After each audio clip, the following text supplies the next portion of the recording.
We are a local media company, primarily a newspaper company focused on local news and information. And as you know, our industry's been disrupted dramatically over the past few years by the internet. People are consuming their news and information in different ways. Advertisers are placing their bets in different channels. And we just got to a point where we came to a fork in the road and had to decide whether we were going to remain a traditional local newspaper company and get smaller, or if we were going to take the turn in the fork and really try to grow our business and become more of a local media company. And that's where we were when we began this journey. Once we decided to transform our company and really become something bigger and more diverse, we started looking at best practices in the industry. And I'd go to conferences and trade shows and I'd come back with these great ideas, or at least I thought they were great ideas, because I was seeing other companies have success with them. And when I brought them into our organization, we weren't necessarily getting the same results. We might be getting partial results, or we might not be getting the same traction that I saw in other organizations. So I had to step back and say, if these ideas are working in one market, why aren't they working in our organization? And it's at that point that I decided that really we needed to realign our organization and get everyone rowing in the same direction. And that's when I came to the EOS process. In the back of my mind, I've always had a vision for the direction the company needed to go. Rightly or wrongly, maybe I assumed that everyone else saw the same path that we needed to head down, and that was to become more of a diverse company, diversify our audience, diversify our revenue channels, maximize our core business, our legacy business, the newspaper business, but also grow into the digital space and help our advertisers be successful in more and different ways, but also grow our legacy printing business. And so I had this vision in my mind, but I didn't have everybody pulling in the same direction. And that's where EOS really came into play, is it helped clarify that vision, not just for me, but for our leadership team and our entire organization. And once we were able to do that, then we could all start pulling together. The EOS process really gives us a structure to align the organization. It starts with the vision, right? So we paint a vision and we communicate that to everyone in the organization. We do that by getting together every 90 days, restating what our vision is, the direction that we're going, and getting very specific about what the steps are to head down that path. What are we going to be doing today and tomorrow to help us move in that direction?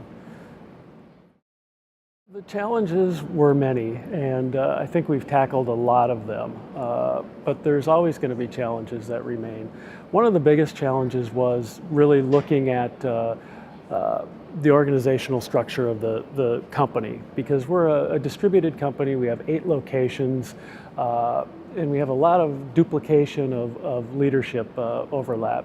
And so we really tore things down and looked at our leadership team as a functional team rather than a geographic team located in silos.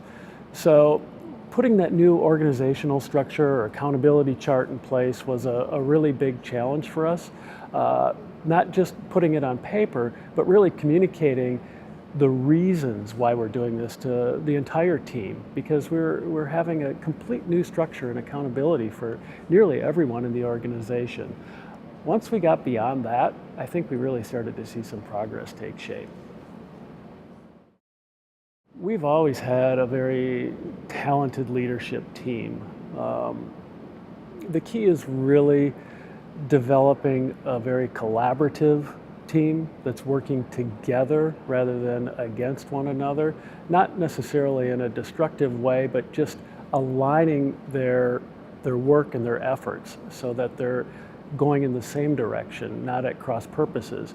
That would mean that we're working on the same projects at the same time, so we're all pulling the same direction. Another big part of this is creating a high level of trust among your leadership team.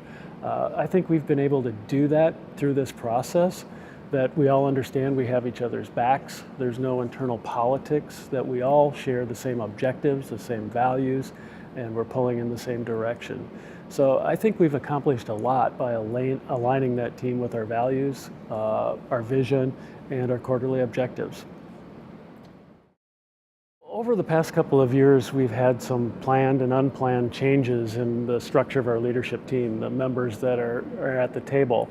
And the EOS process really helped me define the type of individual that was important to try to recruit to bring into this team. Again, we were already headed down a path, but I needed somebody in each case to come in that reflected the values of the team. So we lead in the interviewing process with the values that we've articulated for our organization. And somebody that was going to come in and be able to develop a high level of trust, bring in a level of collaboration that maybe we hadn't had in the past. So the process really helped me define in a different way the types of leaders that I wanted to bring into this organization.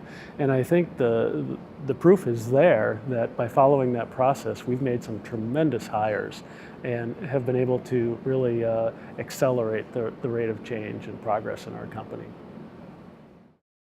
I think one of the most significant initiatives that we have in place is our quarterly all-hands meetings, where we actually have a motor home where we all hop in and we spend 3 days driving around the great state of Minnesota and talking to each and every employee.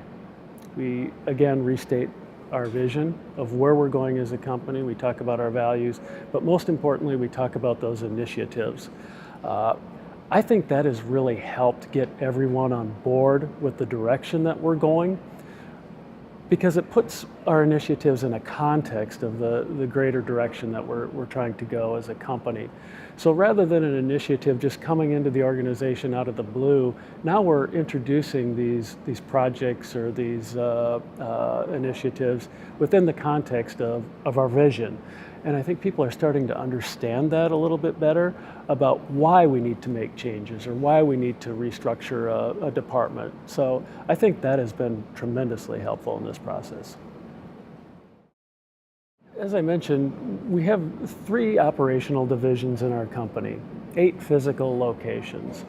And the historical way that an operation was managed is you had a site manager, basically a publisher, that was responsible for news, for advertising, for circulation, for operations. And this person had to wear so many different hats.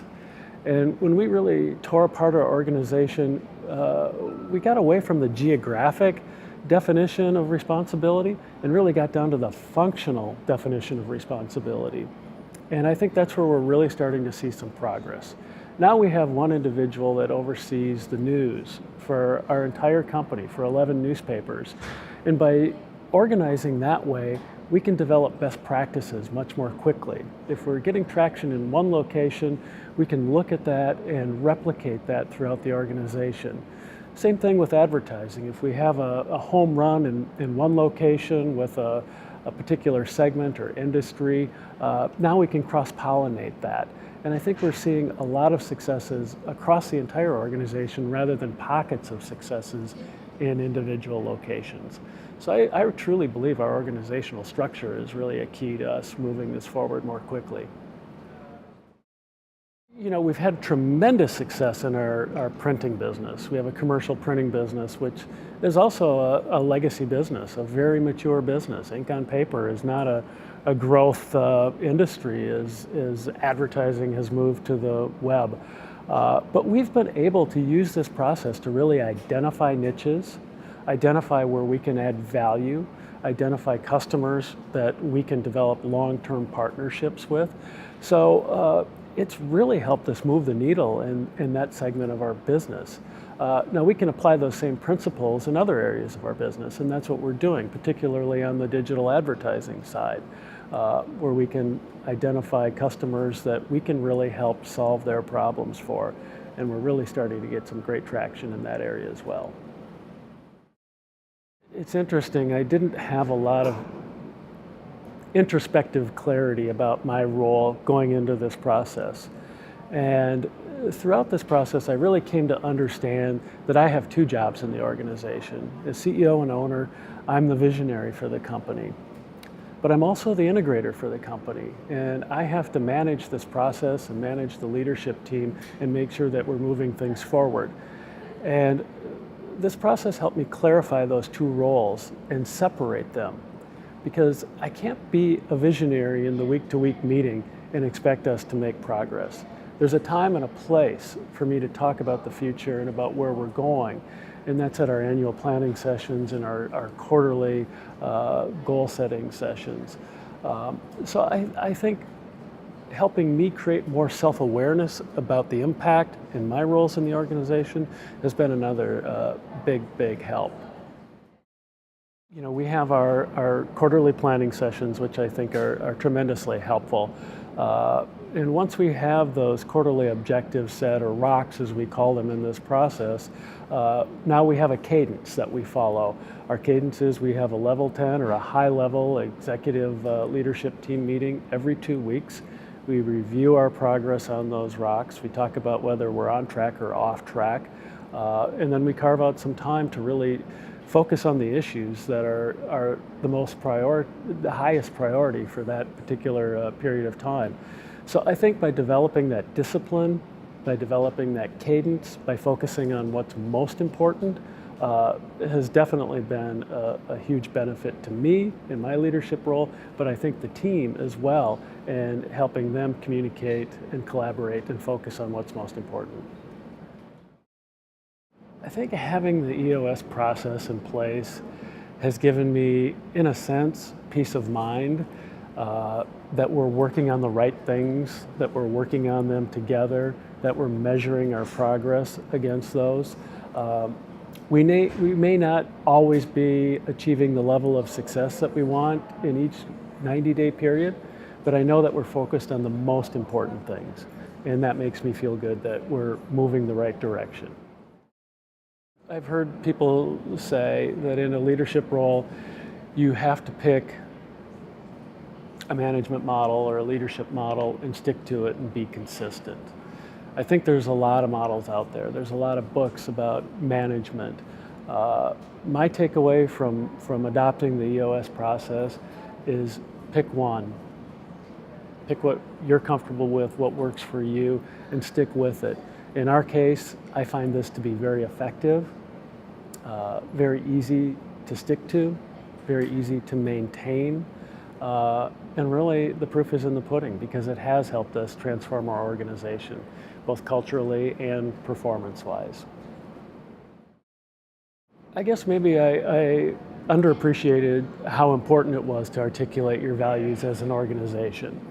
It really shows what you're committed to, the types of people that are important in your organization. But there's a process there too. You can't just write your values down on a piece of paper and say, this is who we are and this is what we're about. And we went through a really thoughtful process in defining our values as an organization. And it started by identifying the superstars in our company. You know, we sat down as a leadership team and said, everybody give me names of 2 people in the organization that are just, if we could replicate them, we would own this marketplace. And we went through a process of thinking about, now what are the attributes of those individuals? What is it about them that we really see them helping us move our organization forward? And we synthesized that down to 5 values. And so these aren't my values, these are the values of the organization. And I think once we rallied around that, we started to see that this is something that we could build on. And once we did that, we started articulating our values in everything that we do. We put our values in our help wanted ads when we're recruiting. Our values are a significant part of our quarterly employee review process. Our values are posted everywhere in our building, and we talk about them in each of our meetings. So do not underestimate the importance of this particular aspect of leadership, and it definitely will resonate with the millennials. Values to us are more than words on a poster, really. We have a tagline for each of our values, which is important, but we have to bring our values to life. And we do that by telling stories in our organization. So when we get together every 90 days, we recognize people in our company that are exemplary employees in how they live the values in their work. And so we tell a story about individuals that are really taking collaboration to the next level, or bringing passion to their job, or are really focusing on their community.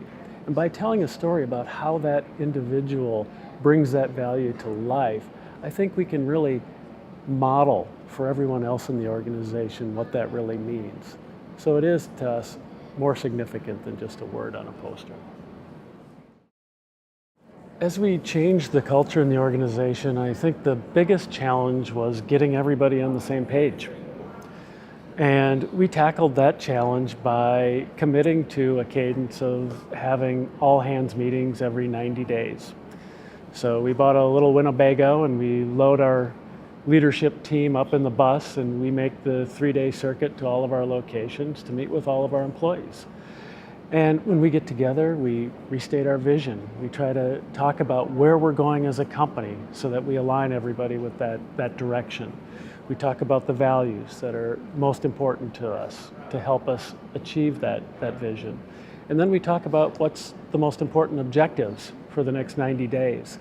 And I think by laying that out every 90 days, people start to understand the context of the initiatives and the projects that we're taking on as an organization, whether it be introducing a new product or a reorganization of a department or whatever it might be. But it makes sense to people once they understand why we're doing it and how it fits into where we're going in achieving our vision. So I think that's been a tremendous help in getting our culture aligned in the organization. We're very fortunate to have a very talented, passionate leadership team.